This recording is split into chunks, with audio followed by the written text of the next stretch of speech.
before, but anyway. Okay, well, thanks very much for that introduction, and thank you all for being here. It's a great pleasure to have this opportunity to share a few thoughts with you this afternoon. I was asked to talk to this particular topic, and I suppose for every one of us, this is probably at the top of our own agendas. There's probably never been as much uncertainty and as much sort of economic turbulence in our lifetimes, and you know, who's going to say how far this is going to go further still. But I think one thing I'm pretty certain of, and that is that supply chain management is probably going to be part of the problem, but I think it's also going to be part of the answer. And I think here in this room we have people who are able to make a real contribution in terms of ensuring the continued viability of our businesses. I'm going to argue that one of the major opportunities, even in these difficult times, one of the major opportunities for improvement is going to come from the supply chain. And I'll try to explain why I believe that to be so. If we look at the current conditions, this is what some people might call a perfect storm. We use that phrase a lot these days, a perfect storm. And yet, anything further from perfect, you know, I can't imagine. A perfect storm is when everything goes wrong at the same time, right? And that seemingly is what is happening to us at this very moment. If we look on the demand side, I guess for almost every one of us here, the prospects, you know, of global recession are impacting pretty well most of us. I was doing an in-company program at Cranfield earlier this week for Cadbury's, who are, as you know, a big manufacturer of confectionery. And I said, well, I guess probably your products are okay because, you know, when sort of times get hard, people want some comfort, you know, they'll go out and buy some chocolate. Well, yes and no. One of the big issues is this.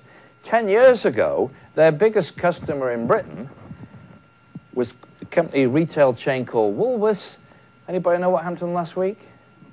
They went bankrupt, right? Their biggest customer 10 years ago is now out of business. And that's, if you like, a sort of mark of the sort of uncertainty and turbulence that's hitting, you know, even well-established businesses like Cadbury.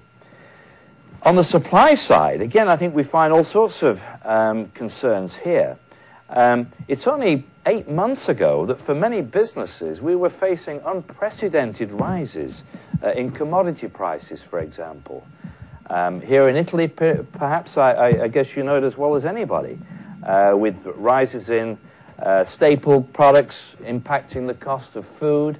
Obviously, the oil price rise, again, it's, you know, hard to think. Only 6 months ago, you know, the price of a barrel of oil was $150, right? Okay, it's fallen dramatically since then. But I think once growth resumes, and hopefully growth will resume, you know, in time, then I think there's no question those commodity prices are going to start going back up again. And the impact that this can have and will have, particularly I think the oil price, you know, this is to me the real issue. I'm going to argue later, actually, we might have been given a bit of a breathing space. You know, that recession, in a way, every cloud has a silver lining, to use the old cliche. If we can survive long enough, we have a little bit of time here in which to get ourselves organized for this new world, which could be not that far away. You know, when we go back to a situation where, because of rising demand, you know, the pressure on resources, you know, becomes significant. It already is significant, but I'm going to argue that it could become even greater. At the same time, competitive pressures. You know, hardly any of us, I think, today face less pressure from competition. Most of us face significantly more pressure. There's pressure on price. You know, we were only concerned just a few months ago about inflation, but today, you know, there's no prospect of us being able to increase our prices in the marketplace.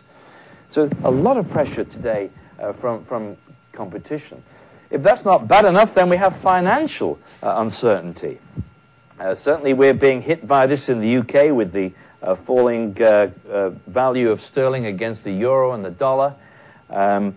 But also, too, the impact of the credit crunch on access to finance, access to capital. this is, I think, one of the areas where maybe the supply chain's got something to offer here, because, as we know, the end-to-end pipeline, if we want to think of it in those terms, actually has a significant requirement for working capital, because that pipeline is full of inventory. One of the challenges we have is to find a way in which we might be able to compress that pipeline, because by so doing, we can actually convert inventory into cash. And in today's cash-strapped times, this could be one of the best options that we have in terms of improving our ability to finance the business on a continuing basis. It's probably my number one reason for suggesting a moment back that the supply chain may provide part of the answer to our present economic problems, because I think there's a great prize locked up there in the supply chain. It's only, I think, in recent years that many companies have really put the supply chain, you know, high on their agenda. Yeah, we here in this room have been aware of these issues for some time. But I think in terms of the boardroom focus on supply chain management, that's relatively recent. But it's going to increase. I think there is no question of that. The final point I make here is also about political uncertainty. Political change in terms of not just new governments, but also new alignments. Obviously, what's happening in Eastern Europe is you know, potentially something of a question mark. What's happening in the Far East, likewise. Also, too, the potential that if recession continues, that the pressure for a return to protectionism increases. You know, a return to things like quotas and so forth. There's a lot of uncertainty here. And I think part of our role, in a way, of supply chain professionals is actually to see if we can sort of come forward with scenarios, if you like, for saying how are we going to manage in a world which could be quite dramatically different from the one that we've known even just in the few recent years of the past. So that's just for starters. I don't want to sort of sound too depressing here. In fact, you know, if you're an optimist, you always say, well, actually, this is not a threat, this is an opportunity.